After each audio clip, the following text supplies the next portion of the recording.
ucap bibo yang hana tu ucap biu. Yang inti pertanyaan di hawur yang tulis koh motornya kai kira glik kasah seperti itu atau golong. Jadi ongkok Ikoh le motor kai kira kagliknya ada pun golong. Berarti hanya tak tubik dakut dalam pengunjung mulyahana tak pergi tak ada dong lagi ya. Karena motor kan sudah tak pergi bukan kok. Kadang lagi ulung mati dalam burung mati dalam mayat payah kat menolong. Karena kan bukan yang menolong mayat.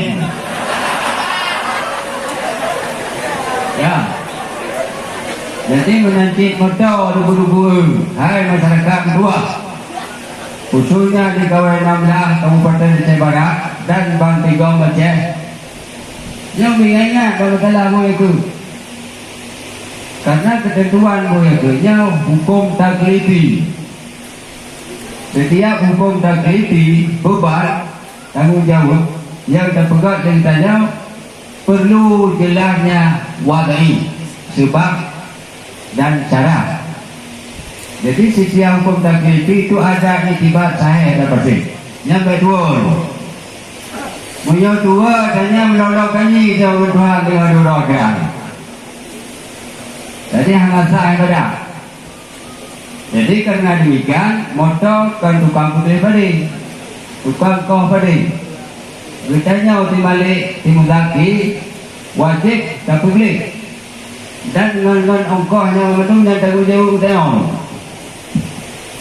Jadi yang tak tunai itu tak kerja yang bersih. Tidak boleh tajuk kedekut harta yang kalau bersih. Ya, terima kasih Abun. Berarti padi dakoh memusin ngomoto yang payah beli kembali. Itu maksud Abun. Ya. Kemudian tentang itu mungkin Abun tentang itu tapoh itu masalah timang Abun. Kita bisa. Ya, masalah timang. Karena wujud bisa. Ya. Menurut Lun, menurut Wadik, kau menang. Atau menurut Abu ketua itu juga tengah bisa jadi. Menurut lo, lah kita nak pegang timang, nak pegang tukar.